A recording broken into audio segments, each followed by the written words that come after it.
All right, we're back. We're in the shop. Bros, we're back. All right, we're going to do a follow-up on oil pumps. Just as we said in the last video, we're going to do kind of follow-ups and just address things that came up from the last video. So we're going to keep that trend rolling down the track. We're going to call out some, if you comment, we're going to call you out and say, what's up? Dude, we're talking oil pump part B. Yeah. Questions answered, and then more information. That's kind of what we're doing now. So we're diving in, dude. First bevies. First bevies, and then we're going to pause. I'm going to switch the cam just to get. We want to get zoomed in. So first bevies. I'm doing tequila tonight. Yeah. Cheers. All right. Coming back in a sec. Bye. All right, here we go. We're going to start talking about oil pumps revisited, and we're also going to put some special. I got to pull up the page. I got to get to the comments here. Yeah, we're going to be talking about the comments, and shout out to Messiah. One of our favorite motorcycle builders in the whole world. And him and his old lady, Kim, we love you guys. And this hat I just brought back from California made me think of you guys. So we keep it there. We're stoked on you guys. We love you guys. You guys are born free. All right. So get right into it. What's Stoke up? is high. What's up? We've got all kinds of people interacting with the last video. And a lot of really great questions were asked. So I want to answer a bunch of those. And to answer those, I have to give even more information about stuff that we didn't really go that deep in, so I'll just make it as quick as I can. Mark Wesson says, I love that we're showing examples of parts we're identifying, very valuable, which of course is the whole reason we're doing this, because there's so many things that you need to see with your eyes to really understand, and books are great, but like when you have all the stuff here, it makes it a lot easier.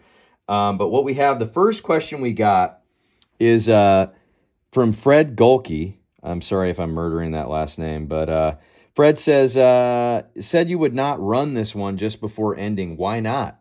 Other than threads, smooth, straight mating surfaces, what shafts, what should we pass up at a swap meet? How do we spot a worn out pump? So I'm going to go to that in a second, but one of the things that a commenter made on one of the forums, I can't remember where he saw it, but he said, cover the straight cut threads to NPT threads on the pressure switches.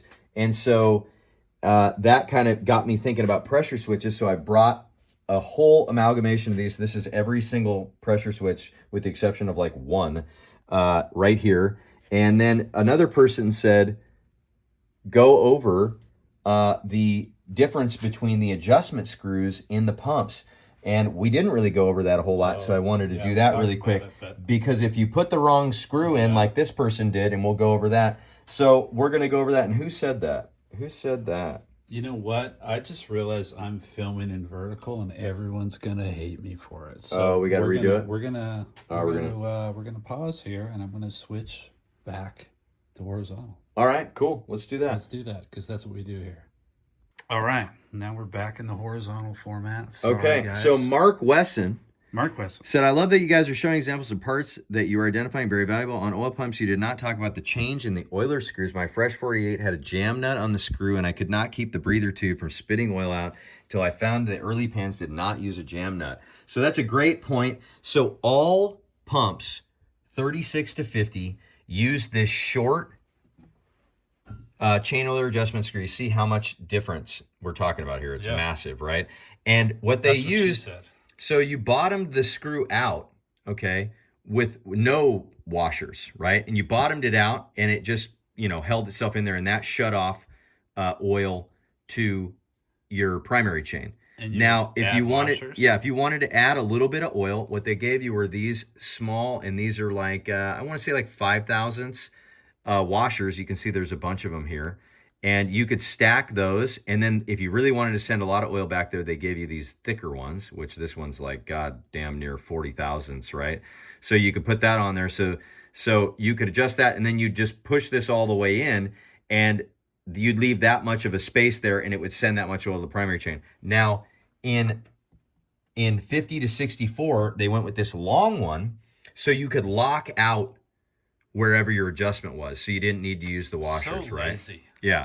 So that's the difference. And what he was saying was he had this short one, but with the jam nut. And so the jam nut, takes up that much space, so that he had tons of room and it was just making a huge mess. So obviously 36 to 50, you have the short guy with the shims. 50 to 64, you have the long guy with the jam nut, and you can still use shims and stuff like that. You still find shims underneath them, but you really don't need the shim. If you're watching this at home, just go ahead and measure yourself before you Right. stick it in there. All right, but going to the switches, so starting back at 36 to 37, in the dash, the skull dash, the pressure switch was actually at the dash, okay? And the wire came up off the pump. And then in 38, they started with the first pressure switches. This is the first version, all right, that had a press-on cap, and you see the domed top and the knurled edge. And then there were these bases that had the crush washers on them, right? And this longer one is for the overhead valve, and there was a short one about half this amount that was for side valves, okay? Then they side valves, flat forever. Then wartime, they came out with this version, which has a screw that goes in the top like that.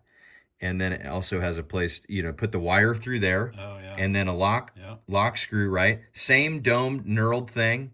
And then these tops thread onto these bottoms with brass crush washers, right? So long was overhead valve, short was side valve, right? So those are the first two iterations. That goes up to 54, okay?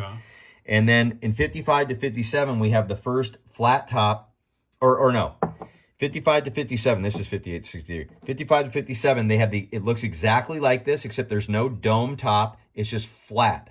And this terminal here comes straight out of it. So it's completely flat, still knurled like this, still this same base. So it's still a two-piece, right, with the crush washers. And we have straight cut threads, right? So these are not NPT. Like you see here, this is a 1/8 inch NPT thread.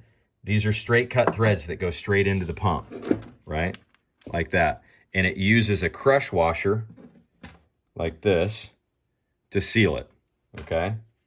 Nice. Then, so 55 to 57, and unfortunately I don't have one, I thought I did, but they are exactly like this except completely flat with this terminal sticking straight out of, imagine this dome is gone and it sticks straight out of there. Yeah. Then 58 to 63, they switched to a male spade terminal with the plastic top. So ugly. And an MPT thread, right? Yeah. And that goes into the pump. And then they also make this little cover that goes on them too for 58 to 63. You can also use these for 63 to 84. They go right on there and pop through. And I don't know what this was for, to keep things from grounding out on it. I really don't know. But not for the choppers. Rubber cover, yeah, you're rarely going to see them.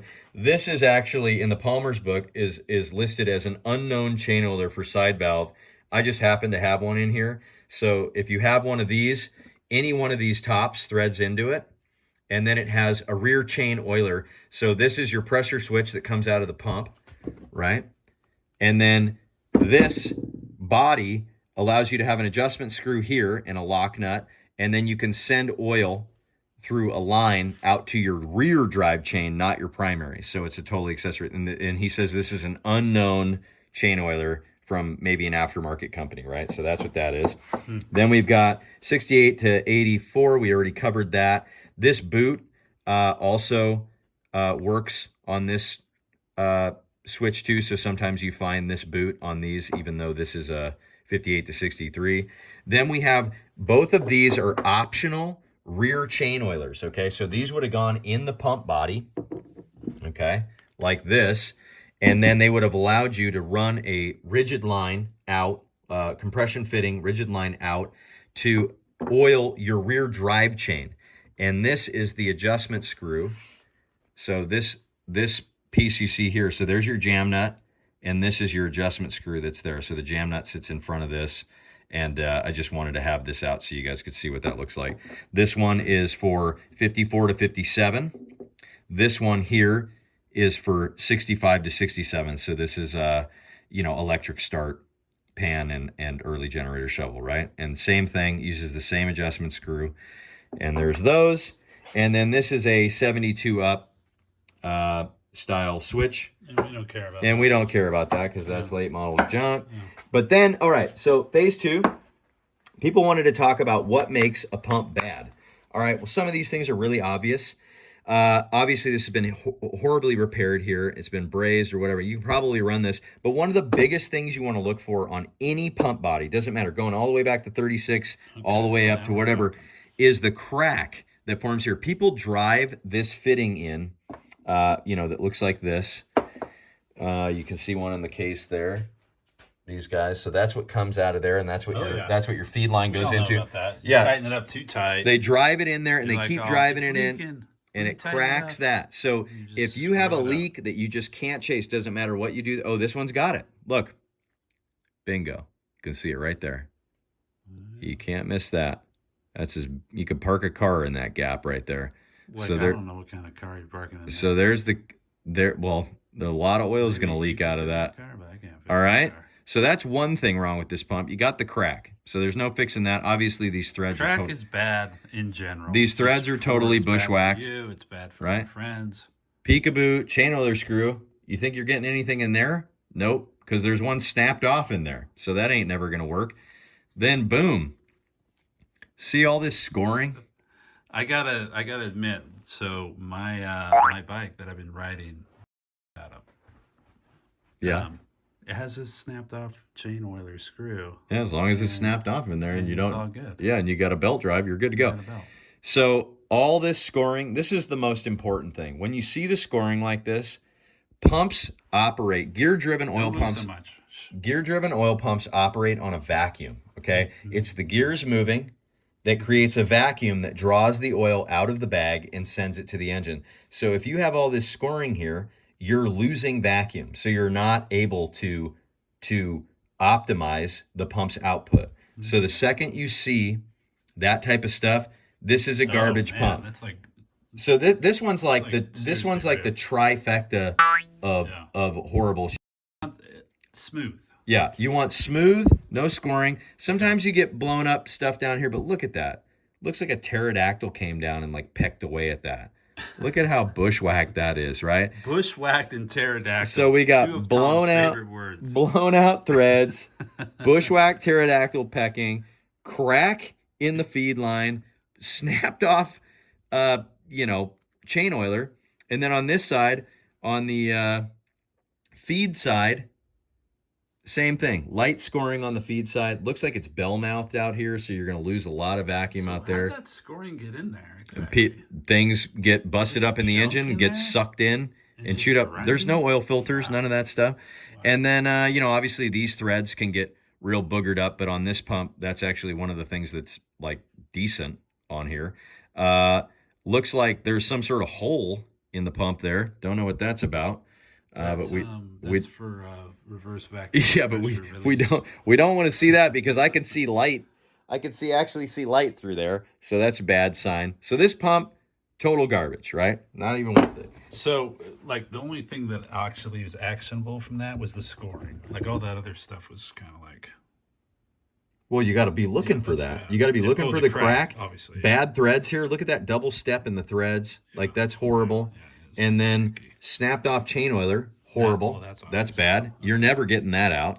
And then you've got light scoring on the inside of here, and you've got a hole in the pump going all the way through to a passageway. On this pump, let's take a closer look. Oh, it's crusty chrome though, bro. Snapped off key. Chop dogging. See this giant crusty chrome. This giant hole or just chip out of it? Yeah. So what that is a key gets on the move on the shaft, or we lose our circlip out here, and it pushes the shaft enough to send the key through there. And look at that.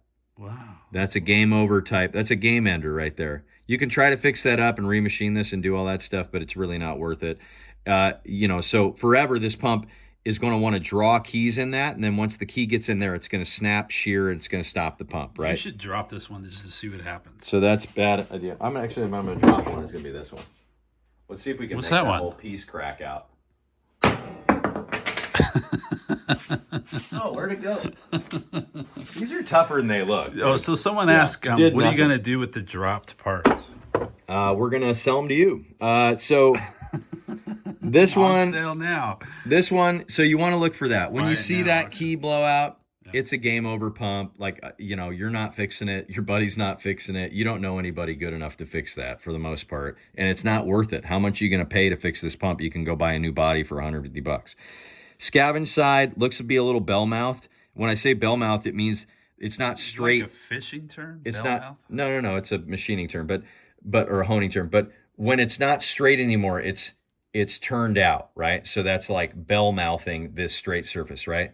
So my buddy Derek, he's really good at it. So he knows what I'm talking about. Shout out to Dwayne. Yeah, shout out to Dwayne. Shout out to Big D. Sending you my heads. Here, I'm gonna done. give him the little knock. I'm gonna give a Big D knock, or a celebratory knock. Big D. That's for Dwayne. He made me this amazing little tool. Total badass. Love Dwayne. All right, so that is that pump, and this is chromed, so it's pretty much. I gotta say that the resolution on this iPhone is really good. All right, this pump is very clear. Chrome plated or nickel plated or whatever the hell it's got going on here. Obviously, whoever did this was like Stevie Wonder's brother or something. There's something wild going on there. We've got look at the scoring. Look at the blowouts going on in there. It's just this thing's all kinds of messed up. In your oil flow to get that scoring. Look at this divot. Pterodactyls come back down from the heights, and he's pecking away. Look at that.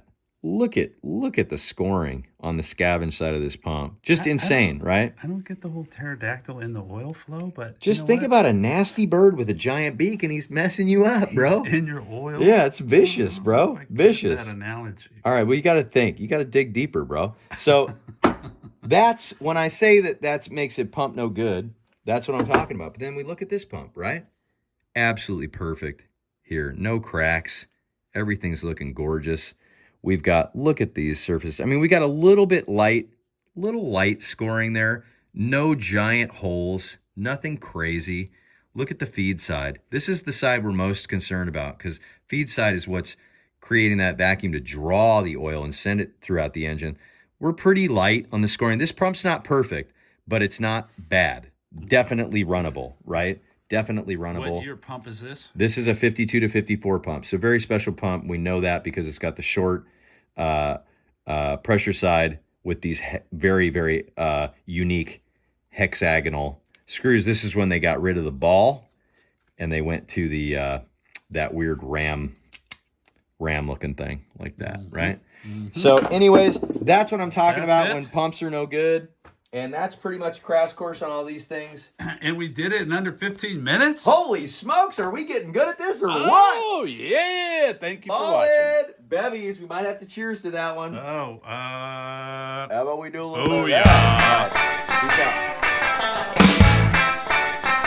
out. Okay, we're back because we had a question real time from Duffy. We had one from the Duffster. And, since he's from Seattle and we like him. And he brought up a very good point that I meant to bring up in the video, but I forgot. So we're going to go over oil pressure and what makes the switch work. So, hang on. The question was, why does my oil pump always say 0 PSI? Yeah, okay. So let's go over that. Because you're a 0. That's why, Duffy. All right. That is not why. We love you, Duffy. And that's a great question. Duffy, I have your art hanging up in my house. Right as now. Do I personally have it hanging up in my house. So, Duffy, everybody that runs a pressure switch like this or a gauge. Keep it in the frame. Keep it in the frame. Or an oil pressure gauge like this guy. Some people run them off the rocker box up here. Some people run them down here off the pump. Some people run them right out of the cam cover. People run them all over the place. Some people bring a rigid line, all the way up to their dash, and they run them up there so they can stare at it. But the main thing you'll discover is when an engine starts up, it runs... What's a dash? Is that something that you do on a chopper? Oh, okay. Well, we're not going to go... We'll make a whole other video for dashes for all you purists. Okay. But everybody at startup, these engines run at between, depending on how well your oil pump's working or where you have your gauge... Okay, your oil pressure gauge will read between 25 psi and 45 psi at startup. When your engine is hot and the oil pressure is lower because your viscosity of your oil is thin, that will drop down to sometimes 0, okay? It will read as 0, but you got to remember, there's like almost no hole here, and it can easily be clogged up. So if your gauge reads at 0 all the time, you probably got a little piece of metal in there. It's gummed up, right? And it's not working. But if it pops up to 25 or 35, 45 at startup, and then it goes down to 0, when you're at operating temperature, your oil pressure gauge will pretty much be lower than 5 psi, okay? And lower than 5 psi is basically 0. I don't know what Eric's doing over there with the camera, but all of the pressure switches that we went over in the video are operated to turn off the light at 4 psi. And the reason why we call them dummy switches is because no matter what, your engine kind of often, when it's hot, runs below 4 psi, which means that that little light on the dash will constantly turn on. And that doesn't mean you have no oil pressure. It just means that your oil is thin and your light is turning on because the switch is designed to turn off at 4 psi. So if you have this type of gauge, it's very, very common for it to operate at 0 psi, especially after you've done like 100 miles, everything's super hot, or you do like me and the road dog here, 650 to 826 miles in a day, then you're at 0 all freaking day. So don't worry about it. Bottom line is don't worry about it. Like if when you start your bike, you see the pressure gauge go up, don't worry about it. It goes down to 0, your oil pressure gets thin, bikes run hot. Yeah. Forget about it. Gauges. Or remove the gauge, put a plug in it, and never think about it again. I think that's the key word. That's the key. Just always check that you got oil and there's oil moving around. And you're Bingo! Bevies. Bye-bye. Bye-bye.